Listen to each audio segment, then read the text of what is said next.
সাইয়েদনা আবু বকর সিদ্দিক রাদিয়াল্লাহু তাআলা আনহু বলেন, আমি তাকে দেখি আল্লাহ রাসূল শক্ত পাথরের উপরে পাড়া দিচ্ছেন, সাথে সাথে শক্ত পাথরটা তুলার মতো নরম হয়ে যাচ্ছে। মরুভূমির শক্ত পাথর আল্লাহ রাসূলের পা মুবারকের স্পর্শ লাগার সাথে সাথে পাথরটা একেবারে ডেবে গিয়েছে। মনে হয় আল্লাহ রাসূল ফোমের মধ্যে পাড়া দিচ্ছেন, পাথরটা ডেবে যায়। আল্লাহ রাসূল পাথরকে ডাক দিয়ে জিজ্ঞেস করেন, এ পাথর, কারণ কি? কারণ কি? তুমি ছিলে শক্ত, আমি তোমার উপরে পা রাখার সাথে সাথে তুলার মতো নরম হয়ে গেলে কারণ কি? পাথর। পাথর জবাব দেয়, কেন আমি তুলার মতো নরম হব না? আপনি কি মনে করেছেন আমি পাথর আপনাকে চিনি নাই? আমি পাথর আপনাকে চিনেছি। আপনি শুধু মানুষের নবী না, আপনি আমাদেরও নবী। জোরে বলেন সুবহানাল্লাহ। এই কারণে আমি শক্ত পাথর আপনার সম্মানে তুলার মতো নরম হয়ে গিয়েছি। শুধু এখানেই শেষ নয় রে যুবক, এ যুবক,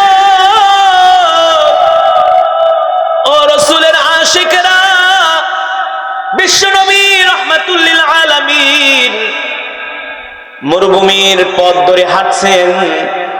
মরুভূমির গাছগুলো আল্লাহ রাসূলকে দেখে সালাম দিচ্ছেন। সুবহানাল্লাহ বলেন।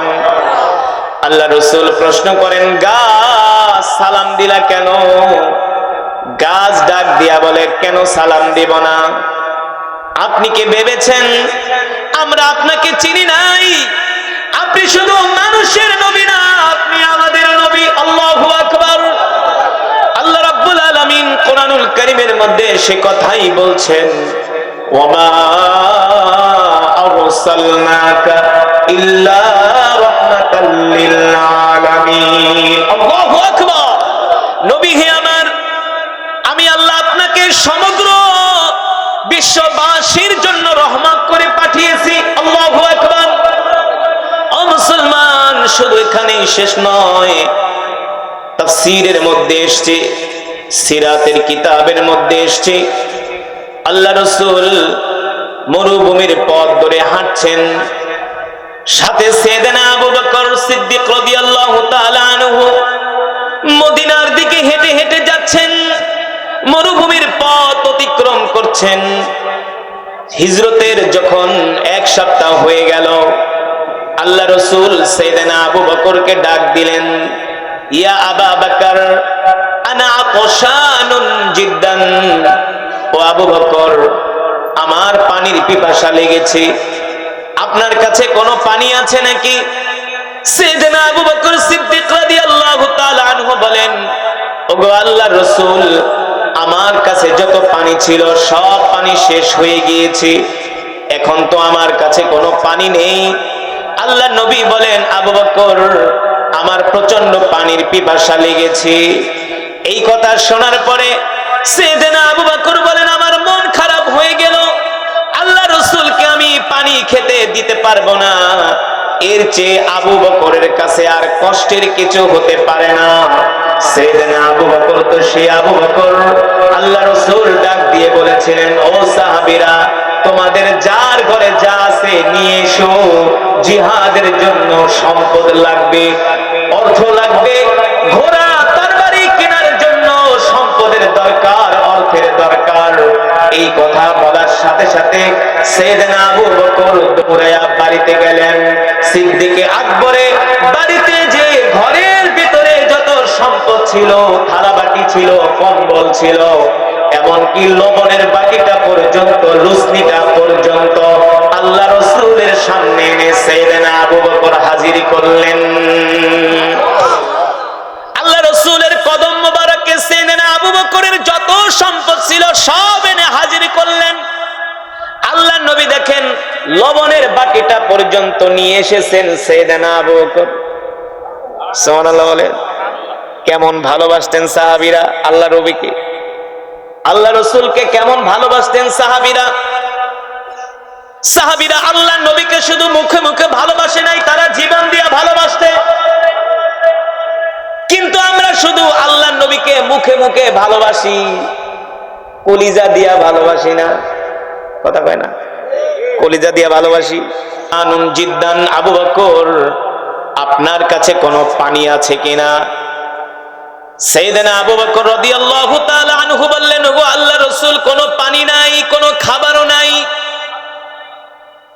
আল্লাহ রাসূল সিদ্দিকে আকবরের কাছে পানি চেয়েছেন। সিদ্দিকে আকবর আল্লাহ রাসূলকে এক গ্লাস পানি দিতে পারে নাই। সিদ্দিকে আকবর বলেন, আমার কাছে দুনিয়াতে এর চাইতে আর কষ্টের কিছু হতে পারে না। রাসূলের মহব্বতে আল্লাহর রাস্তায় আল্লাহ রাসূলের কদমে হাজির করেছেন, ঠিক কিনা বলেন? ওই রাসূল পানি চেয়েছেন, সিদ্দিকে আকবর পানি দিতে পারে নাই। এর চাইতে আল্লাহর রাসূল সিদ্দিকে আকবরের কাছে পানি চেয়েছেন। সিদ্দিকে আকবর বলেন, আল্লাহর রাসূলকে খুশি করার জন্য যদি আমার কলিজাও কেটে দিতে হতো, আমি আমার কলিজা কেটে দিতাম আল্লাহ রাসূলের জন্য। আল্লাহ রাসূলকে আমি এক গ্লাস পানি পান করাতে পারছি না, আমার কাছে পানি নাই। এই কষ্ট, এই দুঃখ আমি আবু বকর সহ্য করতে পারি না। সিদ্দিকে আকবর বলেন, আল্লাহ রাসূল আমার চেহারার দিকে তাকালেন। আল্লাহ রাসূল বুঝতে পারলেন আমার মন খারাপ, আমার কাছে আল্লাহ রাসূল পানি চেয়েছেন, আমি পানি দিতে পারি নাই, এই কারণে আমি কষ্ট পেয়েছি। আল্লাহ রাসূল ডাক দিয়ে বললেন, আবু বকর আপনি কষ্ট পাবেন না, আপনি দুঃখ পাবেন না। আমি তো জানি না আপনার কাছে পানি নাই, আমি ভেবেছিলাম আপনার কাছে পানি আছে, এই কারণে আমি আপনার কাছে পানি চেয়েছি। আবু বকর শুনেন, দেখেন তো এই মরুভূমির মধ্যে কোনো ঘর বাড়ি দেখা যায় কিনা? সিদ্দিকে আকবর বলেন, এই মরুভূমি এমন মরুভূমি, কয়েকশো কিলোমিটারের মধ্যে কোনো বাড়ি ঘর নাই, কোনো জিন, কোনো মানুষ নাই, কোনো গাছ নাই, কোনো একটা রাখালো নাই, এখানে আবার ঘর বাড়ি আসবে কিভাবে? সিদ্দিকে আকবর বলেন, আল্লাহ রাসূল যেহেতু তার জবান থেকে এই কথা বের হয়েছে, এই মরুভূমির মধ্যে কোনো ঘর বাড়ি আছে কিনা, নিশ্চয়ই এই কথার মধ্যে কোনো রহস্য লুকায়িত আছে, ঠিক কিনা? সিদ্দিকে আকবর বলেন, আল্লাহ রাসূলের জবান দিয়ে যেহেতু এই কথা বের হয়েছে, নিশ্চয়ই এই কথার মধ্যে কোনো রহস্য আছে। এবার সিদ্দিকে আকবর রাদিয়াল্লাহু তাআলা আনহু বলেন, আমি মরুভূমির দিকে তাকায়া দেখি মরুভূমির মধ্যে একটা ঘর দেখা যায়। সুবহানাল্লাহ বলবেন না? সিদ্দিকে আকবর বলেন, আমরা কয়েকশো কিলোমিটার মরুভূমি অতিক্রম করছি, কোনো ঘর বাড়ি নাই, কিন্তু আল্লাহ রাসূল তার পবিত্র জবান মোবারক দিয়া একটা ঘরের কথা বের হওয়ার সাথে সাথে আমি মরুভূমির মধ্যে ঘর দেখতে পাচ্ছি। সিদ্দিকে আকবর বলে, আমি এত খুশি হয়ে গেলাম, আমি আমার খুশি আনন্দ ধরে রাখতে পারলাম না। আমি আল্লাহ রাসূলকে ডাক দিয়া বললাম, ওগো আল্লাহর নবী, উনজুর ইলাল আমান, ওগো আল্লাহ রাসূল সামনের দিকে তাকায় দেখেন, ওই যে একটা ঘর দেখা যায়। সিদ্দিকে আকবর বলেন, আমার কাছে মনে হলো মরুভূমির ওই ঘর অনেক দূর, সেখানে হেঁটে যেতে অনেক সময় লাগবে। প্রচন্ড রৌদ্রের আলো, সূর্যের আলো, উত্তপ্ত মরুভূমি। সিদ্দিকে আকবর বলে, আমার আর এক কদম সামনে পা দিতে ইচ্ছে করে না, কারণ আমি ক্লান্ত, আল্লাহ রাসূলও ক্লান্ত। সিদ্দিকে আকবর বলেন, আল্লাহ রাসূল বুঝতে পারলেন ওই ঘর এখনো অনেক দূর। সিদ্দিকে আকবর বলেন, আল্লাহ রাসূল আমাকে বললেন, আবু বকর আপনার হাত আমার কাছে দেন। আমি আমার হাত আল্লাহ রাসূলের দিকে বাড়িয়ে দিলাম। আল্লাহ রাসূল আমার হাত ধরলেন। আমার হাত ধরার সাথে সাথে আমার কাছে মনে হলো কয়েক সেকেন্ডের মধ্যে, কয়েকটা চোখের পলকের মধ্যে আমরা সেই বাড়ির সামনে হাজির হয়ে গিয়েছি। আল্লাহু আকবার। সিদ্দিকে আকবর বলে, আল্লাহ রাসূলের হাত ধরার সাথে সাথে আমার কাছে মনে হলো কয়েকটা সেকেন্ডের মধ্যে আমরা সেই বাড়ির সামনে পৌঁছে গিয়েছি। এবার আল্লাহ রাসূল ডাক দিয়া বলে, আবু বকর যান, ওই ঘরের দরজায় যায় আপনি নক করেন। সিদ্দিকে আকবর বলেন, আমি ঘরের দরজার সামনে গেলাম, আমি ঘর দেখে বুঝতে পারলাম এই ঘরের মানুষ গরিব মানুষ। কারণ গরিব মানুষের ঘর আর ধনী মানুষের ঘর দেখলেই বোঝা যায়, যায় কি যায় না? ধনী মানুষের ঘর হয় পাকা বিল্ডিং, ঠিক কিনা? গরিব মানুষের ঘর হয় কোন রকম একটা কুঠুরি, গাছের ডালপালা দিয়া কোন রকম একটা ছাউনি দিয়া গরিব মানুষের ঘর বানানো হয়। সাইয়েদনা আবু বকর বলেন, ওই ঘরের সামনে যে আমার বুঝতে বাকি রইল না এই ঘরের মানুষ গরিব মানুষ। ঘরের দরজা ঠিক মতো নাই, জানালা ঠিক মতো নাই, ঘরের চালগুলো ঠিক মতো নাই, ভাঙাচোরা। আল্লাহ রাসূল ডাক দিলেন, আবু বকর যান যান, ঘরের দরজার ভিতরে নক করেন। আমি ঘরের দরজায় নক করলাম, ইফতাহিল বাব, এ ঘরের দরজা খোলো। একবার নক করলাম, ঘর থেকে কোনো আওয়াজ আসে না। দুইবার নক করলাম, ঘরের ভিতর থেকে কোনো আওয়াজ আসে না। তিনবার আমি ঘরের দরজায় নক করলাম, কোনো আওয়াজ আসে না। চারবারের সময় ঘর থেকে মহিলা কণ্ঠে, মৃদু কণ্ঠে আওয়াজ করে বললেন, কে গো তোমরা, কোত্থেকে এসছো? আমি আবু বকর বললাম, জিনা মিনাল মক্কা ইলাল মাদিনা, আমরা দুইজন মানুষ মক্কা থেকে আসছি, মদিনায় যাব। ঘর থেকে আওয়াজ দেয়, মক্কা থেকে আসছো, মদিনায় যাবা, ভালো কথা, আমাদের বাড়িতে কেন? সাইয়েদনা আবু বকর বলে, শোনো, আমরা দুইজন মুসাফির, আমাদের কাছে যে খাবার দাবার ছিল শেষ হয়ে গিয়েছে, আমাদের কাছে যে পানি ছিল শেষ হয়ে গিয়েছে। তোমার ঘরে যদি কোনো খাবার থাকে আমাদেরকে একটু খাবার দাও। ঘর থেকে আওয়াজ দেয়, নাহনু ফাকিরুন জিদ্দান, আমরা গরিব মানুষ, আমাদের ঘরে কোনো খাবার নাই। সিদ্দিকে আকবর বলে, খাবার যদি না থাকে কিছু পানি দাও। বলে, আমার ঘরে পানিও নাই। সাইয়েদনা আবু বকর বলে, একটা কথা, খাবারও নাই পানিও নাই, এটা আবার কেমন কথা? ঘর থেকে মৃদু কণ্ঠে, মহিলা কণ্ঠে বলে, শোনো পথিক, হয়তোবা তোমরা আমাদের পরিচয় জানো না। আমার নাম হলো উম্মে মাবাদ, আমার স্বামীর নাম হলো আবু মাবাদ।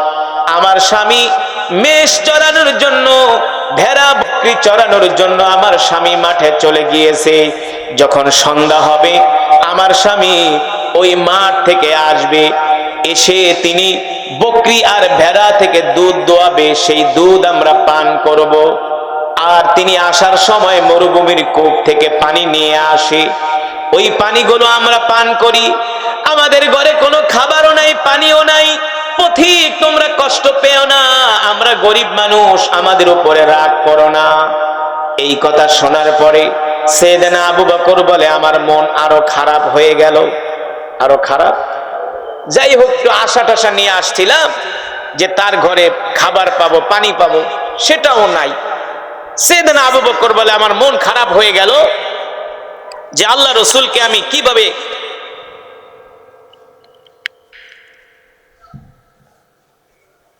পানি খাওয়াবো, খাবার দিব। আল্লাহ রসুল সিদ্দিকে আকবরের চেহারার দিকে তাকায় বুঝতে পারলেন সাইয়েদনা আবু বকরের মন খারাপ হয়ে গেছে। কারণ সাইয়েদনা আবু বকর তো আল্লাহ রসুলকে কলিজা দিয়া ভালোবাসে, ঠিক না? জীবন দিয়া ভালোবাসে। আল্লাহ রসুলকে এক গ্লাস পানি খাওয়াতে পারবে না, এটা সিদ্দিকে আকবর মানতে পারে না। আল্লাহ নবী তাকায় দেখেন উম্মে মাবাদের ঘরের সামনে একটা বকরি বাঁধা। কি বাঁধা? কথা কয় না, বকরি বোঝেন তো? ছাগল। কি বাঁধা?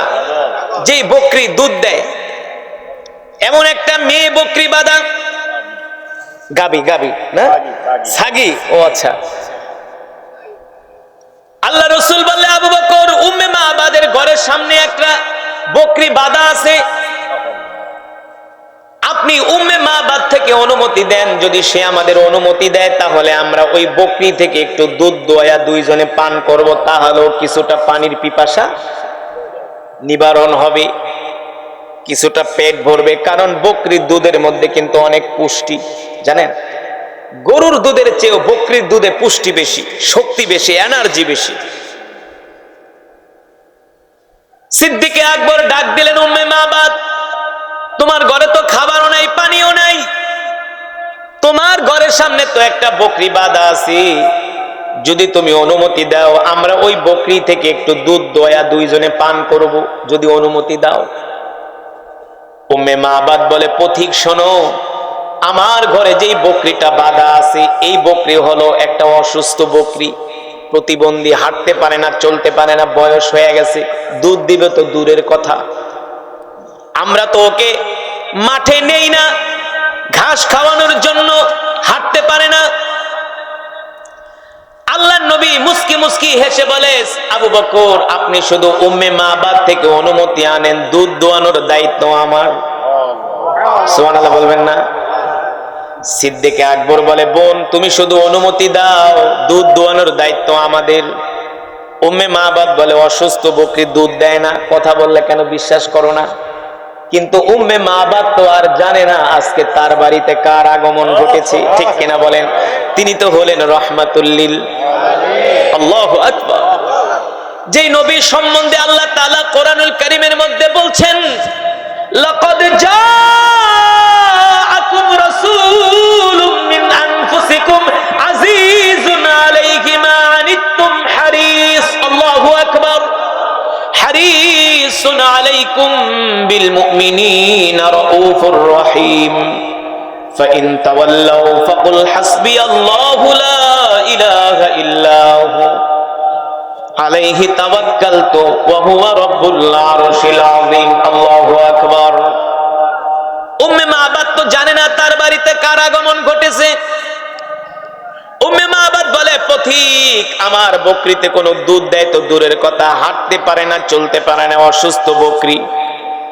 আল্লাহ রাসূল সিদ্দিক আকবরের দিকে তাকায় বলে, আবু বকর আপনি শুধু অনুমতি নেন, বকরি অসুস্থ হোক, সেটা উম্মে মাবাদের দেখার বিষয় নয়, এই অসুস্থ বকরি থেকে আমি নিজে দুধ দোয়াবো, দুধ বের করবো। আল্লাহু আকবার।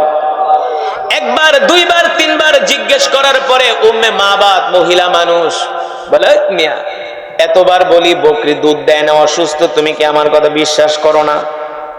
সেদিন আবু বকরকে উম্মে মাবাদ ধমক দেয়, কি দেয়? বুঝো না বকরি দুধ দেয় না, অসুস্থ, তুমি বারবার ডিস্টার্ব করো।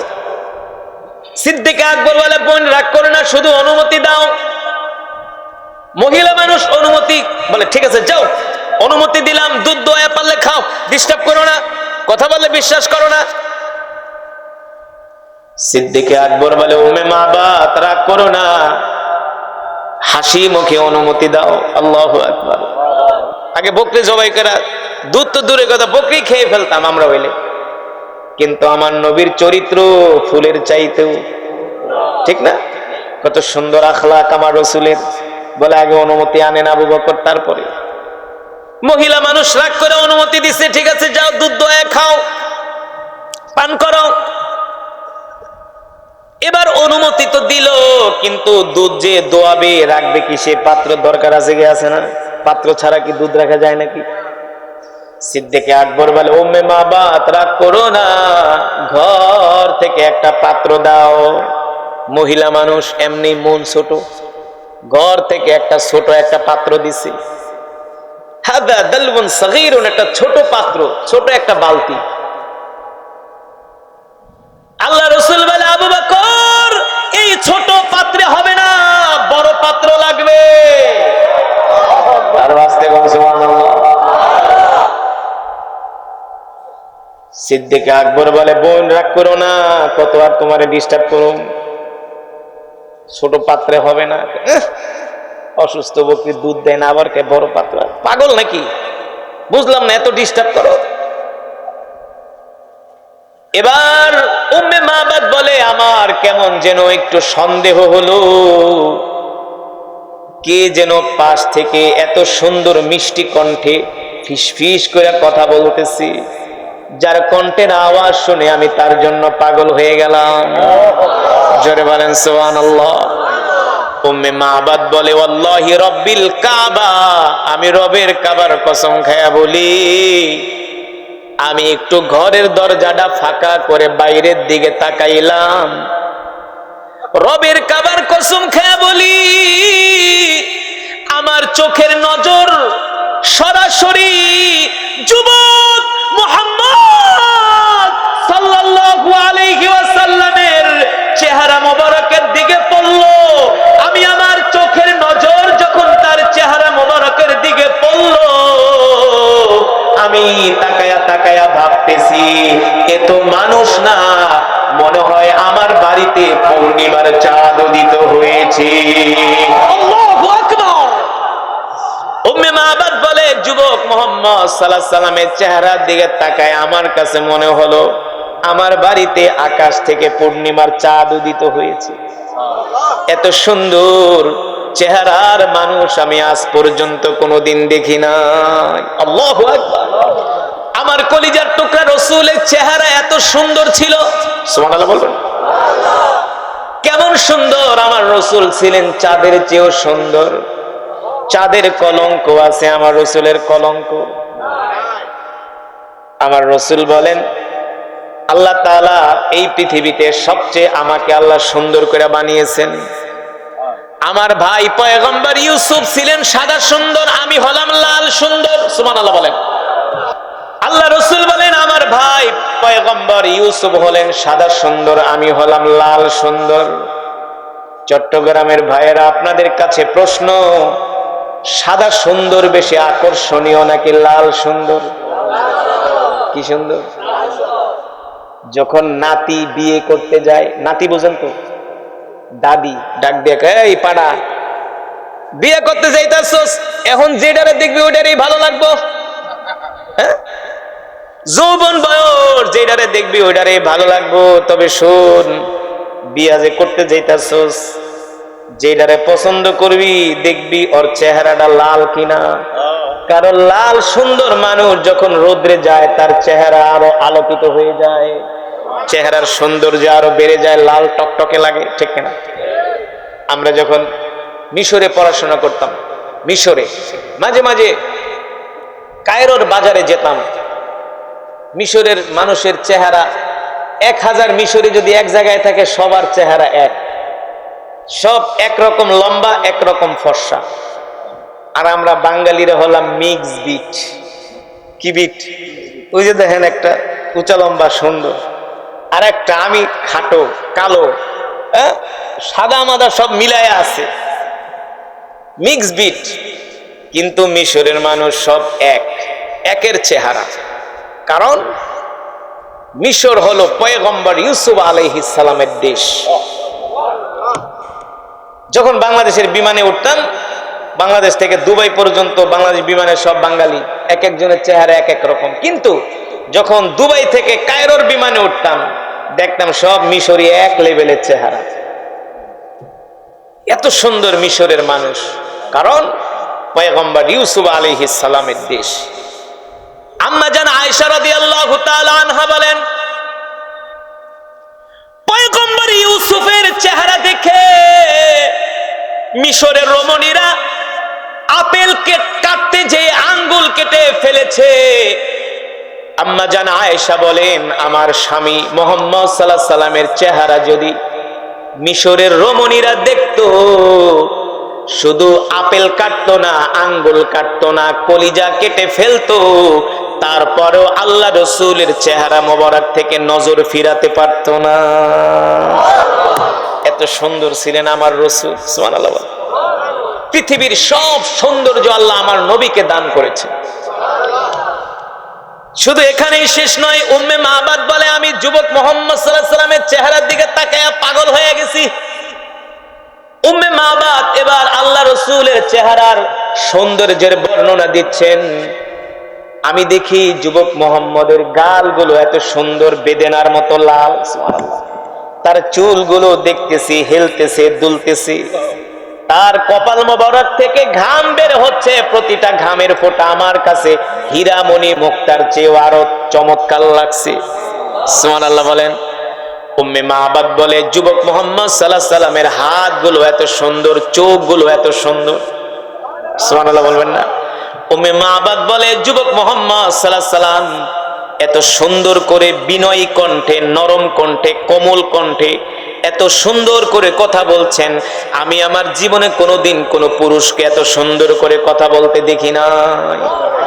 আমি তার কণ্ঠের পাগল হয়ে গেলাম। এবার উম্মে মাবাদ বলে, আমি ঘর থেকে বড় একটা পাত্র বের করে বললাম, ভাই নেও বড় পাত্র। এতক্ষণ তো পাত্র দিতেই চায় না, অনুমতি দেয় না। এবার বড় পাত্র ঘর থেকে বের করে দিলেন। উম্মে মাবাদ বলে, আমি আমার ঘরের দরজা ফাঁকা করে বাইরের দিকে তাকিয়ে আমি যুবক মুহাম্মদ সাল্লাল্লাহু আলাইহি সাল্লামকে প্রত্যক্ষ করছি। দূর থেকে আমি দেখছি। আমি দেখলাম যুবক মুহাম্মদ সাল্লাল্লাহু আলাইহি সাল্লাম বালতি নিয়ে বকরির সামনে গেলেন। অসুস্থ বকরি, হাঁটতে পারে না, চলতে পারে না। আল্লাহ রসুলকে দেখার সাথে সাথে অসুস্থ বকরি সুস্থ হয়ে গেছে। শুধু সুস্থ হয় নাই, এবার বকরি আল্লাহ রসুলের সাথে কথা বলতেছেন। আল্লাহ রসুল ডাক দিয়া বলে, বকরি রে, তুমি না অসুস্থ, তুমি নাকি হাঁটতে পারো না, চলতে পারো না, দুধ দাও না, তোমার মালিক বলল। বকরি ডাক দিয়া বলে, ইয়া রাসূলুল্লাহ, আল্লাহর পয়গম্বর, আমার মালিক ঠিকই বলেছে আমি অসুস্থ, কিন্তু আপনাকে দেখার সাথে সাথে আল্লাহ আমাকে সুস্থ করে দিছে। এবার বকরি ডাক দিয়া বলে, গো আল্লাহ রসুল, আপনি কি মনে করছেন আমি কি আপনাকে চিনি নাই? আপনি শুধু মানুষের নবী না, আপনি আমারও নবী। আল্লাহু আকবার। এবার বকরি বলে, আল্লাহ রসুল, আমি একটু আপনার সাথে কথা বলবো, আপনার সাথে আমাকে কথা বলার একটু অনুমতি দেন। আল্লাহু আকবার। উম্মে মাবাদ বলে, আমি দূর থেকে তাকিয়ে দেখছি বকরিটা এক লাফ দিয়া যুবক মুহাম্মদ সাল্লাল্লাহু আলাইহি সাল্লামের কোলে চলে আসছে।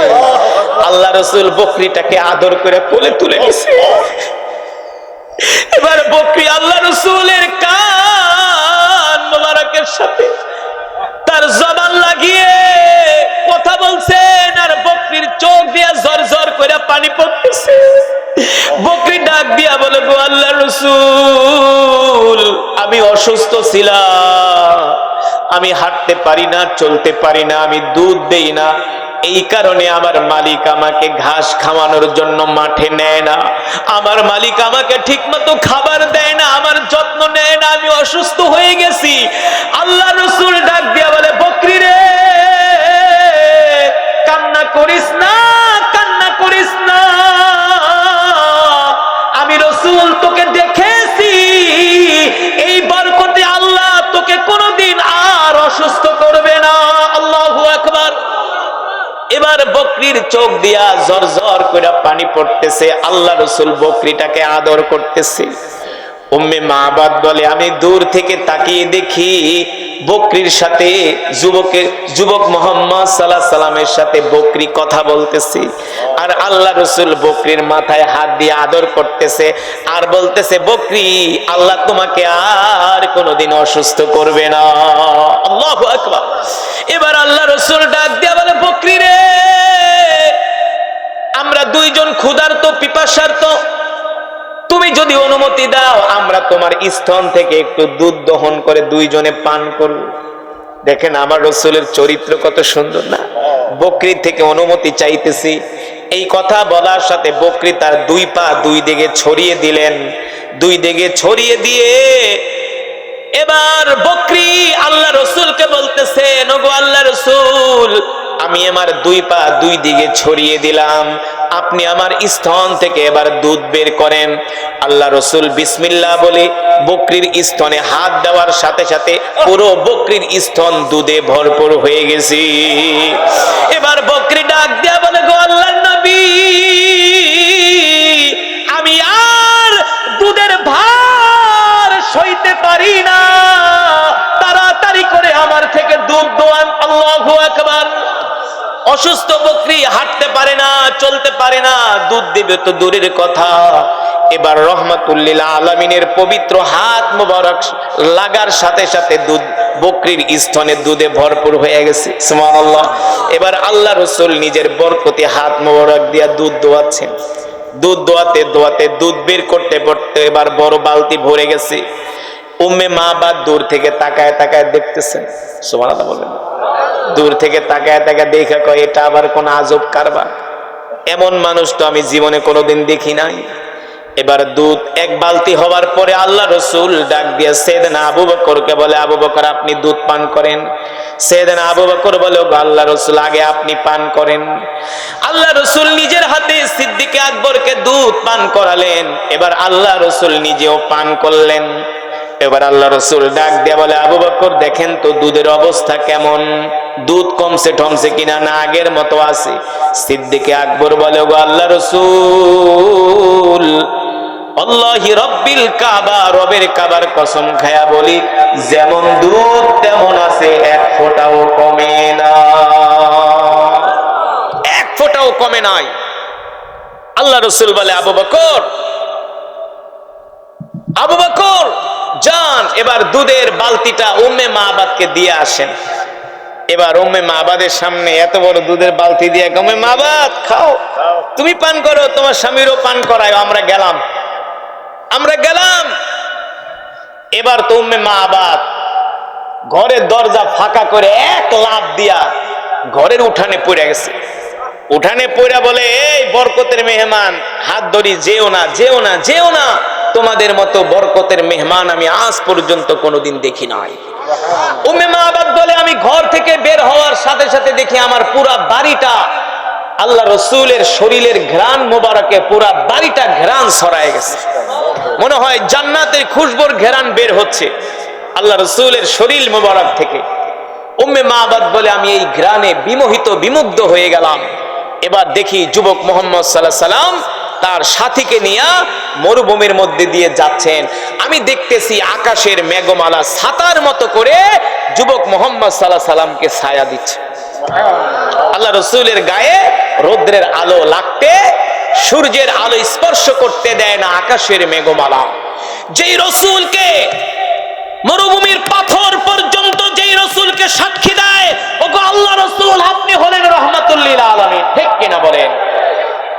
যেই আকাশের চাঁদ আল্লাহ রসুলের হাতের আঙ্গুলের ইশারায় দ্বিখণ্ডিত হয়, যেই আকাশের মেঘমালা আল্লাহ রসুলকে ছায়া দেয়, সেই রসুলের উম্মত আমরা। খুশি নাকি বেজার? জোরে বলি আলহামদুলিল্লাহ, আল্লাহু আকবার। চট্টগ্রামের মানুষ মুখে মুখে শুধু রসুলের আশেক দাবি করলে হবে না, রসুলের আশেকের পরিচয় দিতে হবে। রসুলের আশেকের পরিচয় কি? প্রতিটা কদমে কদমে আল্লাহ রসুলের সুন্নতকে মানে মেনে চলতে হবে, ঠিক কিনা? আল্লাহ রসুলের সুন্নত কি? আফসুস সালাম, এক মুসলমান আর এক মুসলমানকে সালাম দিতে হবে। ওয়াতিমুত তাআম, ক্ষুধার্তদেরকে খাওয়াতে হবে। দস্তরখানা বিছায়া ভাত খেতে হবে। প্রস্রাব করে ঢিলাকুলু ব্যবহার করতে হবে। 5 ওয়াক্ত নামাজে মেসওয়াক করতে হবে। কি করতে হবে? কথা কয় না? আমি যদি এখানে ধরি যে কয়জনের পকেটে মেসওয়াক আছে, 100 জনের ভিতরে 2 জনও পাওয়া যাবে না। মুখে মুখে রসুলের সুন্নত, মুখে মুখে রসুলের আশেক দাবি করে। বললাম, আল্লাহ আপনার রহমান নামের উসিলায়, কোরআনের উসিলায়, আমার কলিজার টুকরা রসুলের উসিলায় আমার গলাটা ঠিক করে দেন, আমার আওয়াজটাকে আল্লাহ আপনি আগের চেয়ে সুন্দর করে দেন। আল্লাহ রসুলের বরকত নিয়ে, আল্লাহ রসুলের শান মান নিয়ে আল্লাহ তাআলার কাছে দোয়া করে নামাজে দাঁড়াইলাম। আল্লাহু আকবার, আল্লাহ রসুলের বরকত দেখতে পেলাম। সাথে সাথে আমার গলা ভাঙা ভালো হয়ে গেল। আমার মনে হয়েছে আগের চেয়ে আমার কণ্ঠ আরো সুন্দর হয়ে গেছে, আগের চেয়ে আমার কণ্ঠ আরো সুন্দর হয়ে গিয়েছে। সেই দিন থেকে আমি বুঝতে পারছি, ছোট মানুষ, যে আল্লাহ রসুলকে যদি কেউ ভালোবাসে, দুনিয়া আখিরাতে কোনো জায়গায় আল্লাহ তাকে ঠেকাবে না, ঠিক কিনা বলেন? দেখেন আল্লাহ রসুলের মুজিজা, আল্লাহ রসুলের বরকত কেমন। আল্লাহ নবী সাইয়েদনা আবু বকর সিদ্দিক রাদিয়াল্লাহু তাআলা আনহুকে বললেন, তাআলা ইয়া আবু বকর, ও আবু বকর এদিকে আসেন। আনা আতশ। আলেমদের প্রশংসা করা হয়েছে। আমার নবী ইমামুল আম্বিয়া, সাইয়্যিদুল মুরসালিন, নবী আকরাম, নবী আযম, সেই মরুর মদিনায় সবুজ গম্বুজের নিচে শুয়ে আছেন বিশ্ব নবী রহমাতুল লিল। যে নবীর চরিত্রের সার্টিফিকেট দিয়েছেন কে? জোরে বলেন কে? ইন্নাকা লাআলা খুলুকিন আযীম। আম্মা জান আয়েশা রাদিয়াল্লাহু তাআলা আনহার কাছে কিছু সাহাবীরা যে বলেছিলেন, আপনি আমাদেরকে আল্লাহ রাসূলের চরিত্র সম্বন্ধে কিছু বয়ান করেন, ওয়াজ করেন। ওয়াজ কি করেন? ওয়াজ বয়ান করেন।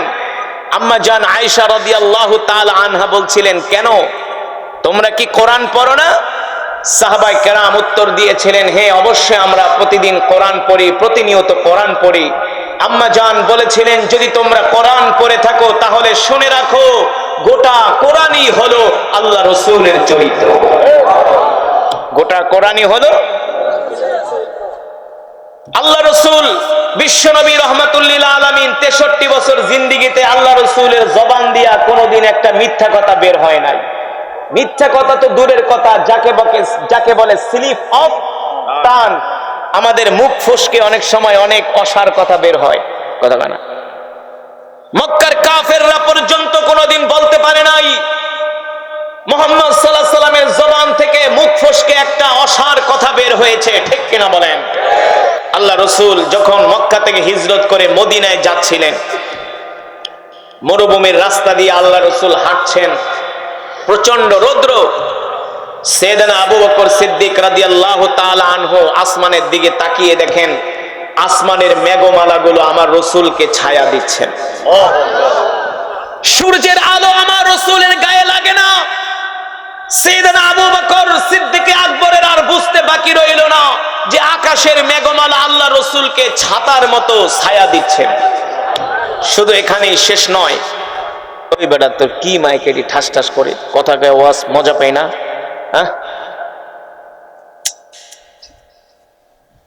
যেটা বলছিলাম, বিশ্বনবী রাহমাতুল লিল আলামিন মরুভূমির মধ্যে দিয়ে হাঁটছেন।